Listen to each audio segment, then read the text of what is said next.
Hello and welcome to today's episode. It is officially season one, I guess we can say, even though we've had this podcast for like over a year now. If you listen to our last episode, we talked about how we're officially starting seasons. So this season is all about branding. And today we're going to be talking about the power of branding in your photography business. So obviously, you probably know you need a brand in order to stand out. We don't want you to blend in, nor should you even want to blend in. It is not a good thing because how else are you going to find your dream clients? By the end of today's episode, you'll have a clearer understanding of why you need to brand your photography business. Plus, we'll also be giving you some action steps that you can start to take immediately after you're done listening. So, to start off this episode, we wanted to talk about the essence of branding in photography. So, at its core, branding is how you will differentiate yourself in the market, right?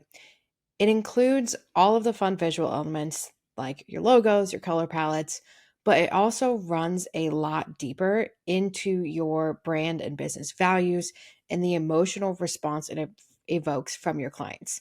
So, the logo itself is only one small part of your overall brand. One of the biggest questions we always get asked, especially on discovery calls for branding, is how are you going to make sure that my logo is actually different from everybody else's? Which is a question we love to hear. And the solution to this is actually brand strategy. And we don't want you to go like running for the hills when you hear the word strategy, because I feel like the word strategy is thrown around so much, which is why we try not to use the word strategy a whole lot. We tend to say like even vision call for our onboarding calls and everything like that. But basically, all it means is taking a step back before designing out your visuals to get really clear on your brand personality, what makes your brand different, the types of couples or clients you want to attract, and thinking really deep about the types of visuals and branding that is going to resonate with these people.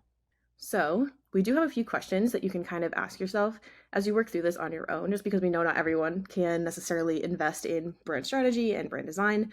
So, the very first thing you want to do is literally start with the basics. Write down what you offer and who you offer it for.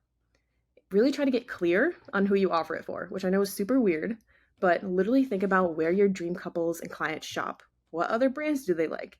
What are their desires? And also take those desires, make like a giant list of them. I did this the other day for our own marketing. It was so helpful because you can use those desires that you write down to really kind of hone in on your own marketing content, which we'll talk about a little bit later. Next, think about what values make your brand different, or even just like what your core values are.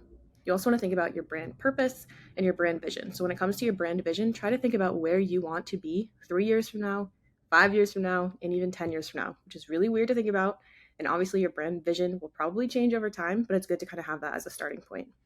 This next one is one that I know a lot of photographers in particular don't like to say necessarily that they have competitors, but you really want to try to think about who else offers the same service as you in the same area as you to the same types of clients as you. And that's just what you will define as a competitor. You want to look at what they're doing and what you're going to do differently. And this is by no means to copy. It's literally just so that you're aware of what other people in your area are doing. I mean, like even McDonald's, Burger King, like everyone's looking at what everybody else is doing just to make sure that they're standing out. You also want to figure out what emotional and philosophical benefits your brand provides, and also focus on your brand personality. So try to think about what brands you want to be like, what brands you really don't want to be like. And as a photographer, you're also in a unique position where you can lean into your own personal personality because your brand is usually a personal brand, as in it has your name in it, like plus the word photography at the end. So you don't want to have to feel like you need to show up to, capture a wedding or a brand photography session as someone that you're not. You want your brand to literally embody you, so your brand and you should almost be one and the same.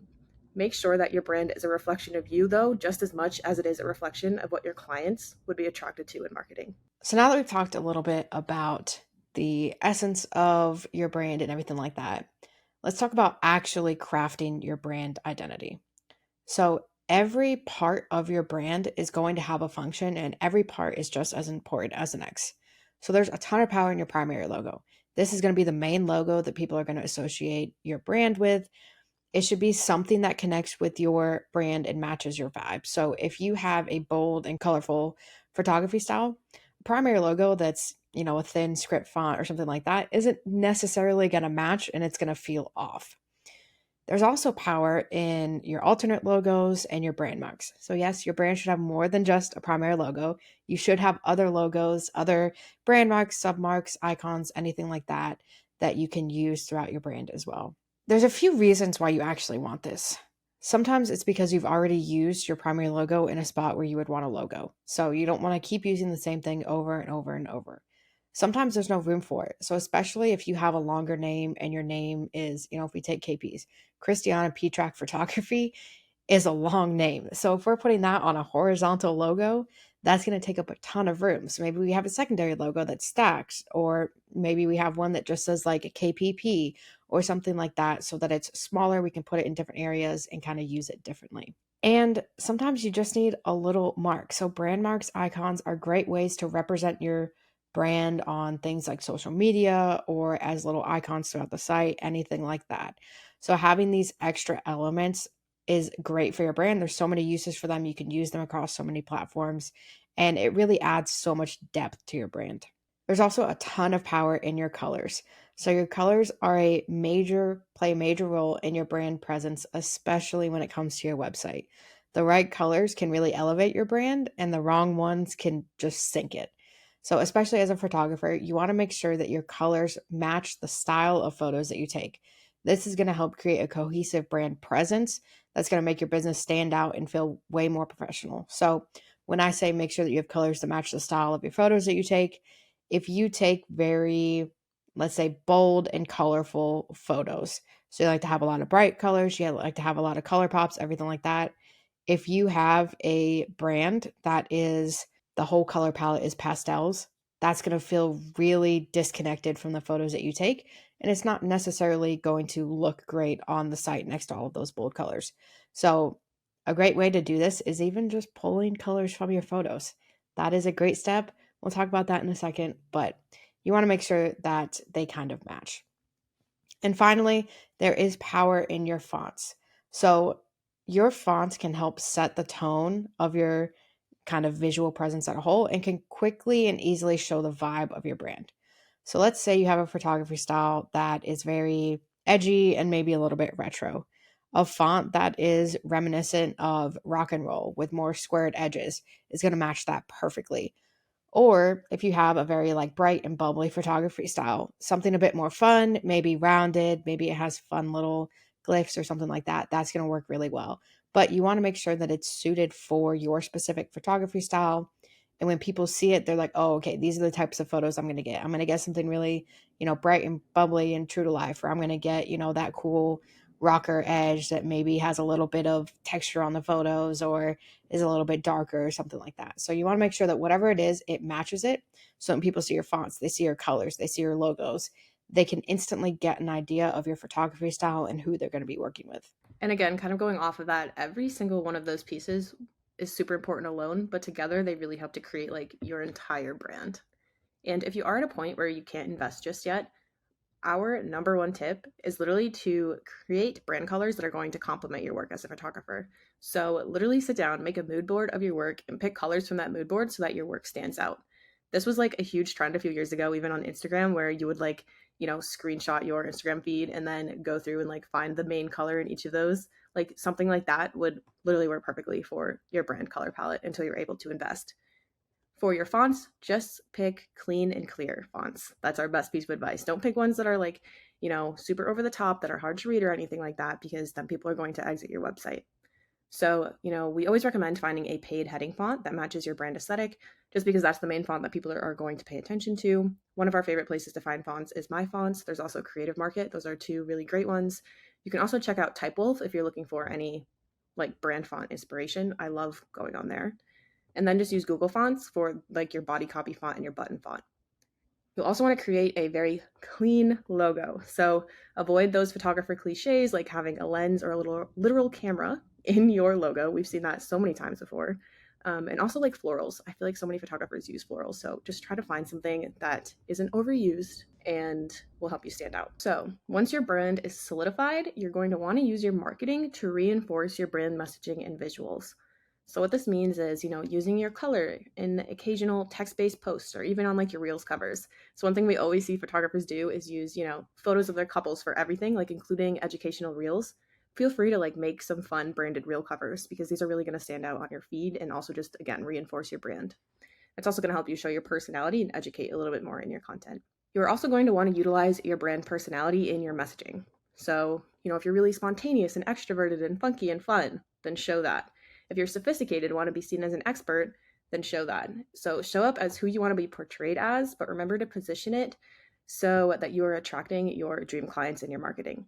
We'll talk about that in a second too. Additionally, you are going to want to make sure to update your website with your branding. So, this is one of the biggest disconnects we always see with photographers. Usually, your feed on Instagram is like so beautiful, like out of this world. It is so curated, so aesthetic. But then when we hop over to the website, it looks like it's a completely different brand. So, you really want to make sure that those match. Your website is also often the first point of contact for potential clients, especially if they're finding you on Google. So, you want it to effectively communicate your brand. First impressions matter, and you want your website to feel like it matches your socials and your brand vibe. Be sure, again, to also utilize your ideal client with your marketing in your brand. So, I have a few examples of this.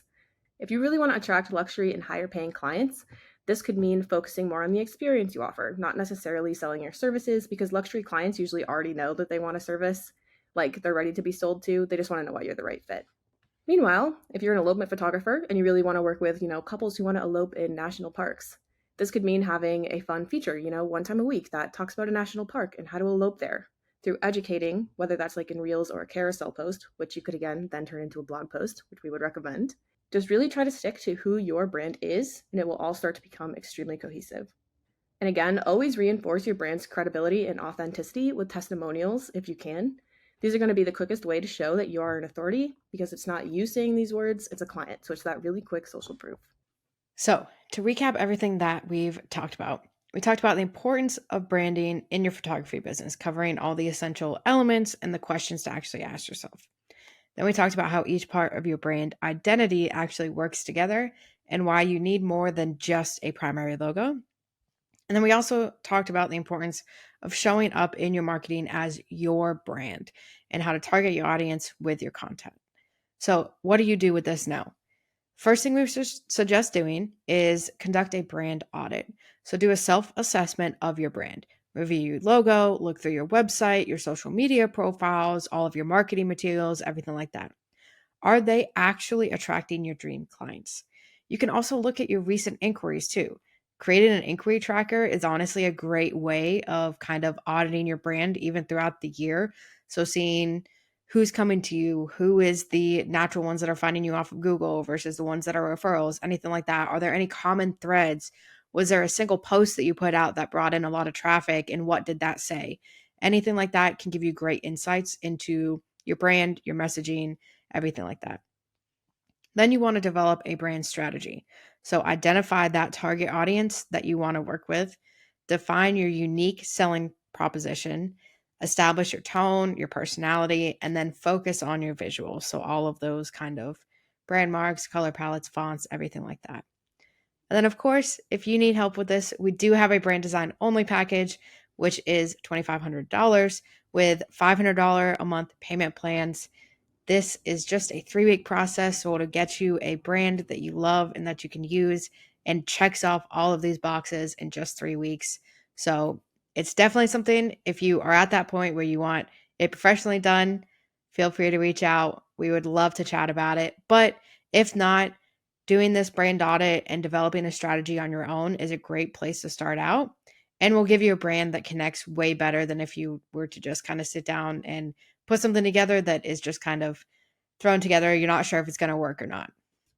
All right, that is it for this week's episode. We wanted to keep it short and sweet while also being action packed. So, next week, we will be back again on Wednesday and we will be diving even deeper into brand strategy. So, next week's episode will be all about helping you define your ideal photography client, which we are super excited for because we know that that's something that can be pretty difficult to do.